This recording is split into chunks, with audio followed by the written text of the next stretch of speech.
Hello everyone, welcome back to Chimu's Chemistry, an online platform that will make your chemistry your chemistry. Solid stateचा part 6. Part 6 मध्ये आपण काय शिकणार आहे? Last कोण राहिलं आपलं?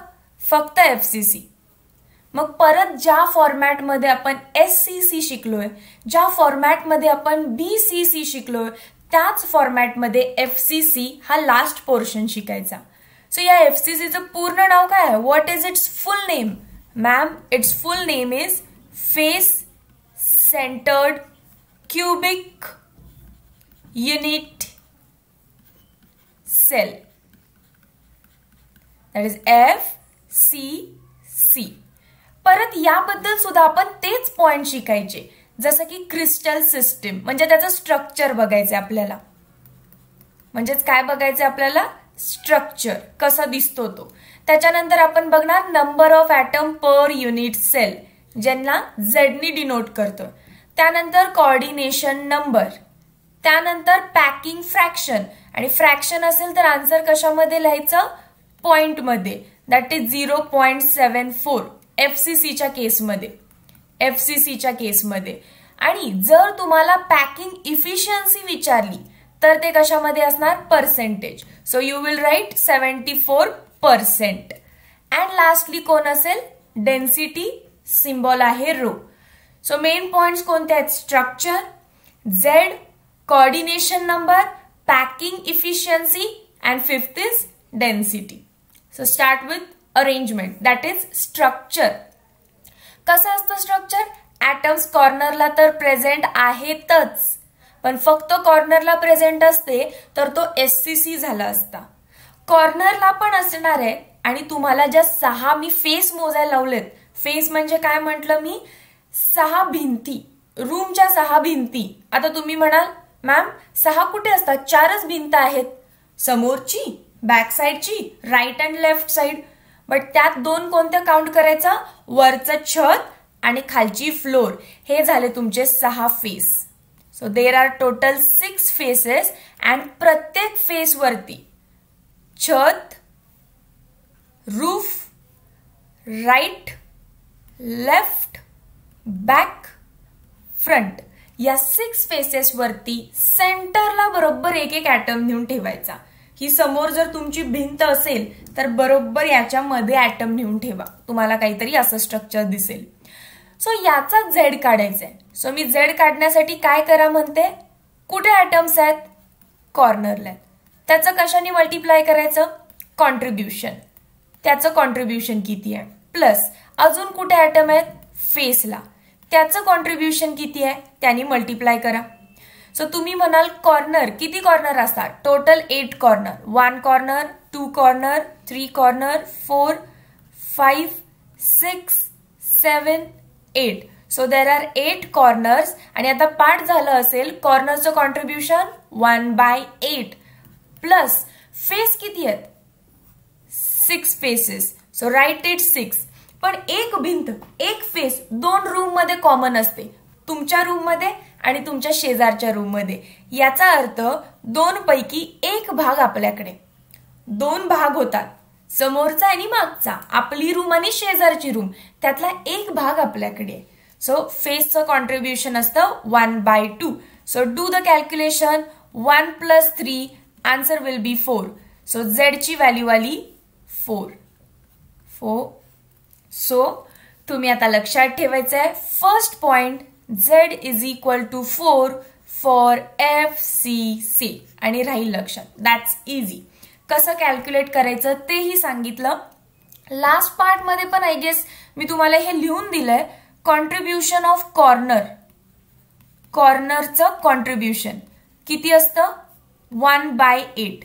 त्याच्यानंतर फेसचं कॉन्ट्रीब्युशन किती असतं? 1/2. अजून कोणाचं शिकवलंय का? बॉडीचं. सो बॉडीचं कॉन्ट्रीब्युशन तो कोणामध्ये शेअर्ड नसतो. सो बॉडीचं कॉन्ट्रीब्युशन 1, फेसचं 1/2, कॉर्नरचं 1/8. हे माहिती असेल तर SCC, BCC, FCC झेड तुम्ही आरामात काढू शकताय. And so note it down. आपण लिहून पण घेऊया लगेच. तिघांचे जर झेड आता झालेत तर चार्ट बनवायला लागा. त्या चार्टमध्ये काय काय लिहायचंय? चार्ट बनवा फॉर झेड. एससीसी साठी झेड आहे 1, बीसीसी साठी झेड आहे 2, एफसीसी साठी झेड आहे 4. सो हा पहिला कॉलम आपला कंप्लीट झाला. ठीक आहे, झेड तिघांसाठी 1, 2, 4. Next is coordination number. तुम्हाला आठवत असेल एससीसीचा कोऑर्डिनेशन नंबर मी तुम्हाला 6 काढून दाखवला. आय शोन यू की कसे 6 आहेत. बीसीसीचा कोऑर्डिनेशन नंबर लास्ट पार्ट मध्ये आपण केलेला दॅट वॉज 8 अँड मी आता एफसीसीचा दाखवतीये that is going to be 12. So coordination number पक्के शेजारी किती आहेत याचे 12. कोणता ऍटम पकडणार? असा कोणताही, जसा फेसच्या मधला हा वाला ऍटम कॅच करा. कोणत्याही एका फेसच्या मधला, कारण सेलचं नाव आहे फेस सेंटर युनिट सेल, म्हणून तुम्ही फेसच्या मधला ऍटम पकडला. याला किती पक्के शेजारी आहेत बघा. सो हा तो रेड ऍटम आहे जो इथे काढलाय, तोच मी इथे रिप्रेझेंट करतीये. किती पक्के शेजारी आहेत याचे? 1. अटॅच कोणाकोणाला आहे बघा, ही अटॅचमेंट आहे. 1, 2, 3, 4. Can you see? हा ऍटम इकडे पण अटॅच्ड आहे. 5. सिमिलरली वरती पण अटॅच्ड आहे. 6. इकडे ही अटॅच्ड आहे. 7. खाली ही अटॅच्ड आहे. 8. इकडे अटॅच्ड आहे. 9. सिमिलरली मागे अटॅच्ड आहे. 10. इकडे अटॅच्ड आहे. 11 आणि या साइडला अटॅच्ड आहे. 12. सो तो मधला ऍटम 12 ऍटम्सना अटॅच्ड आहे. त्यामुळे कोऑर्डिनेशन नंबर काय झालं? 12. इथे तुम्हाला क्लिअरली दिसतात कुठले 12 आहेत. क्लिअरली दिसतात 12 कुठले आहेत. मी रफ करते, तुमचं तुम्ही एकदा बघून घ्या. मी रफ करते.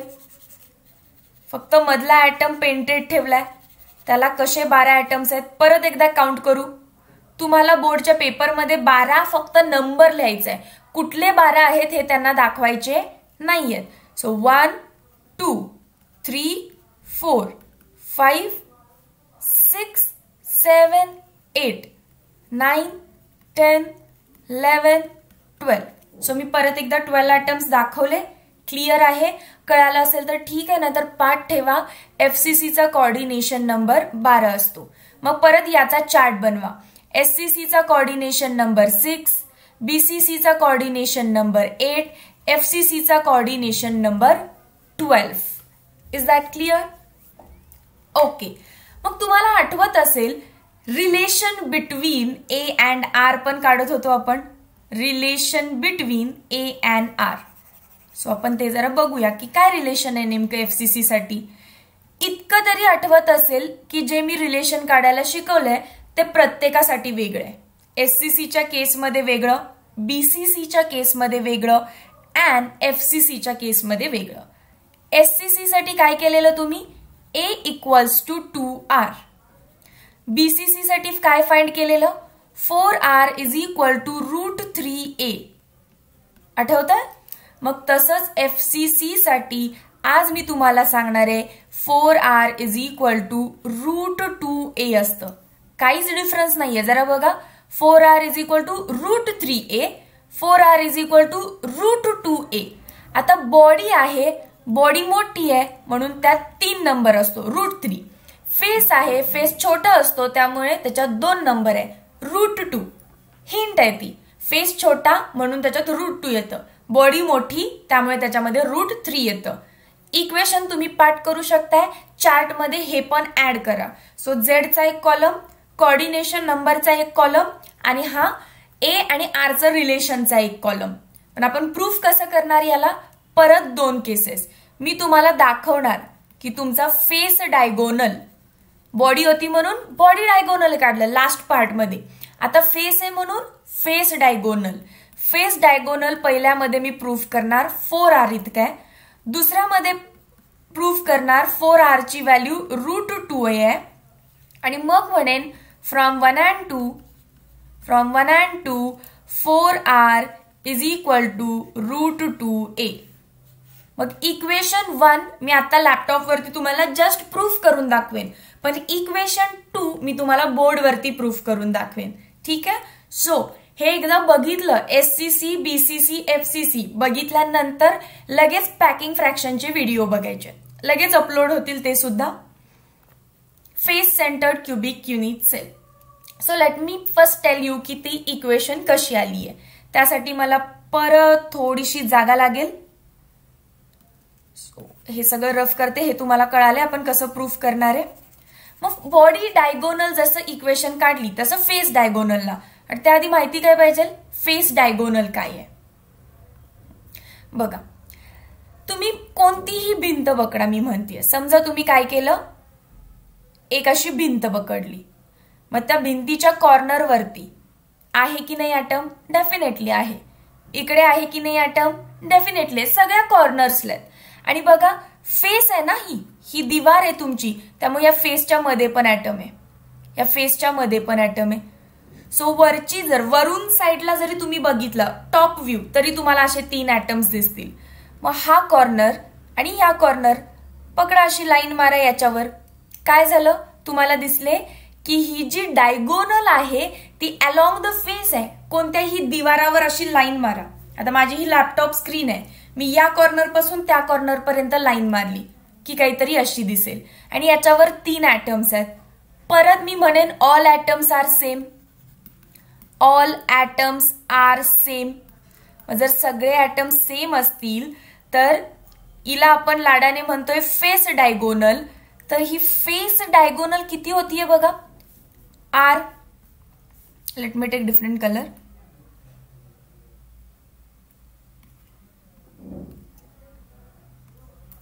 बघा, ही रेडियस आहे, ही रेडियस आहे, ही रेडियस आहे, आणि ही एक रेडियस आहे. सो तुम्हाला 4r भेटतोय. फेस डायगोनलची व्हॅल्यू 4r असते. मी प्रूफ केलं, बोर्डवरती प्रूफ करेन. हाच फेस डायगोनल किती येतोय, √2a.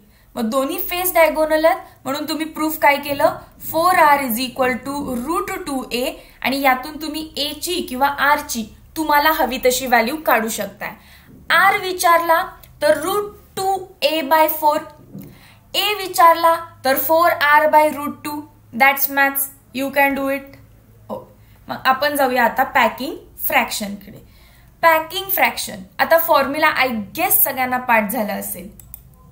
रेड कलर थोडा जास्त दिसतो, आय गेस पाठ झाला असेल. पॅकिंग फ्रॅक्शन कसं काढायचं, पॅकिंग फ्रॅक्शन = z ला विसरायचं नाही, into volume of one sphere. Sphere म्हणजे मी गोल काढते, स्पियर येतो, divided by volume of cube, divided by volume of cube. मग एका स्पियरचं व्हॉल्यूम किती असतो, 4/3πr³. Volume of a cube किती असतो, a³. आणि झेडची व्हॅल्यू एफसीसी साठी आत्ताच काढलेली, झेड किती असतो, 4. म्हणून मी काय पुट केलं बघा, 4. जस्ट सॉल्व्ह करत जा, मी इकडे काढेन. पॅकिंग फ्रॅक्शन = झेडची व्हॅल्यू 4, पुढे काय आहे आणखीन, volume of a sphere which is going to be 4/3πr³. What is volume of cube, it is a³. मग हे भेटलं. बट या एच्या ठिकाणी मला आरच्या टर्म्स मध्ये व्हॅल्यू पुट करायची. ए दिला असेल तर त्याला आरच्या टर्म्स मध्ये मला कन्वर्ट करता येतो. कसं कन्वर्ट करणार, एफसीसी साठी 4r = √2a आहे.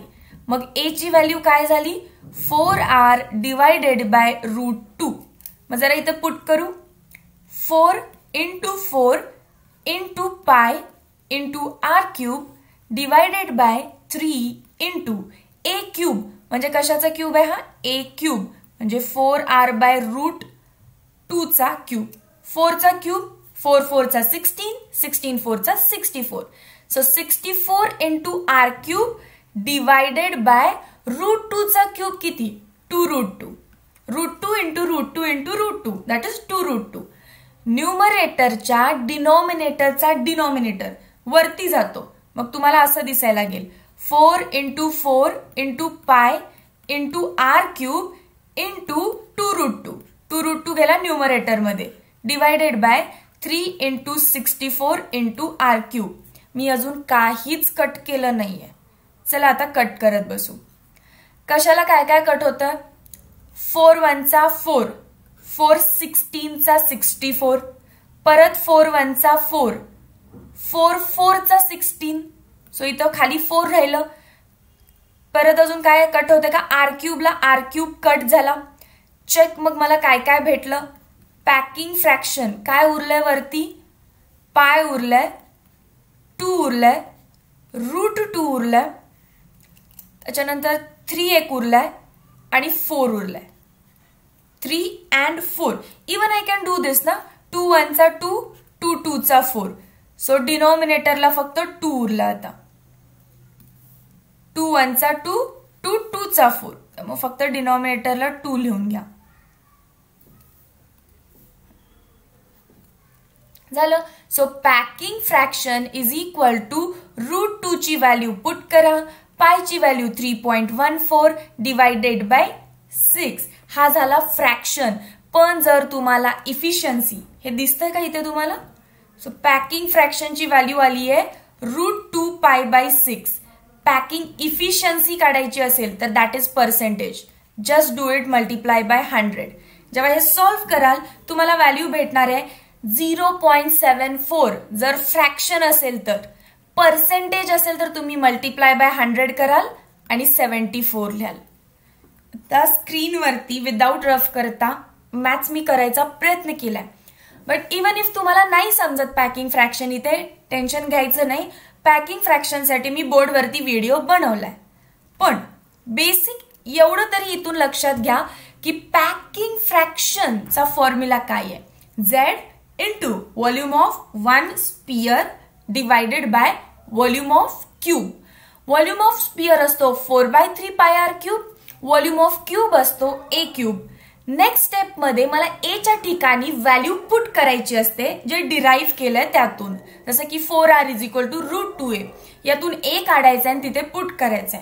खरं तर पुढे सगळं मॅथ्स आहे, बट तरी सुद्धा मी प्रॉपरली सॉल्व्ह करून देईन. So don't worry about that. ठीक आहे. फक्त व्हॅल्यू लक्षात ठेवा. किती येणार आहे पॅकिंग इफिशियन्सी 74%. मग कन्क्लूड करूया. We can conclude. मी इथं घेते डेन्सिटीच्या पेजवरती. SCC साठी तुम्ही पॅकिंग इफिशियन्सी काढलेली काहीतरी 52.36%. तेच जेव्हा तुम्ही BCC साठी काढली तुम्हाला 68% भेटलं. आता तुम्ही FCC साठी काढली तुम्हाला 74% भेटलं. Yes right 74%. मग कोण क्लोजली पॅक्ड आहे, SCC, BCC का FCC क्वेश्चन विचारतात. तर FCC क्लोजली पॅक्ड आहे कारण त्याच्यामध्ये 74% ऑक्युपाइड स्पेस आहे. मग तुम्ही वॉइड काढू शकता ना. रिकामी जागा किती आहे, 100 - 74 करा, रिकामी जागा भेटून जाईल. So you will get it as 36 26. Yes 7 8 9 10 26% रिकामी जागा आहे. सो जेवढी रिकामी जागा कमी तेवढा माझा क्रिस्टल चांगला आहे. So this is good crystal. That's the conclusion.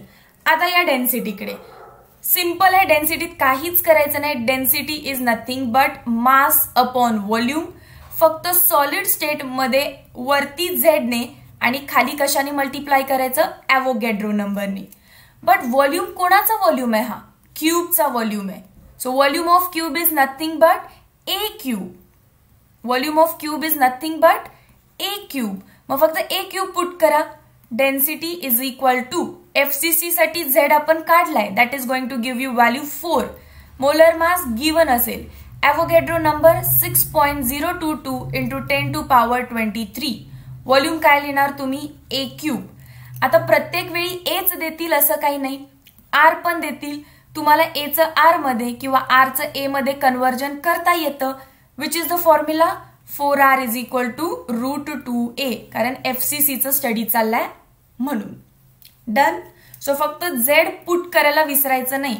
ज्या सेल बद्दल डिस्कशन चाललंय त्याचा Z इथे पुट करणार. SCC साठी 1, BCC साठी 2, FCC साठी 4. Is that clear? Okay. So इथे माझं SCC, BCC, FCC तिन्हीचे सुद्धा तुम्हाला Z सांगून झाले, कोऑर्डिनेशन नंबर सांगून झालं, पॅकिंग इफिशियन्सी सांगून झालं आणि relation between A and R सांगून झालं. मी प्रॉपर एक एक स्ट्रक्चर पकडून शिकवलंय. नेक्स्ट लेक्चरमध्ये त्याचा चार्ट बनवून आणेन तुमच्यापर्यंत. तो चार्टचा प्रॉपर स्टडी करा. काही नसेल कळालं तर आपल्या टेलिग्राम ग्रुपला विचारा. अजून टेलिग्राम ग्रुप जॉईन नसेल केला तर पटकन जॉईन करा. टेलिग्राम ॲप डाउनलोड करायची आहे, चिमूज केमिस्ट्री सर्च करायचं आहे आणि तुम्ही त्या ग्रुपमध्ये ऑटोमॅटिकली येऊन जाल. ठीक आहे. सो जॉईन करा नेक्स्ट पार्टमध्ये. Thank you so much.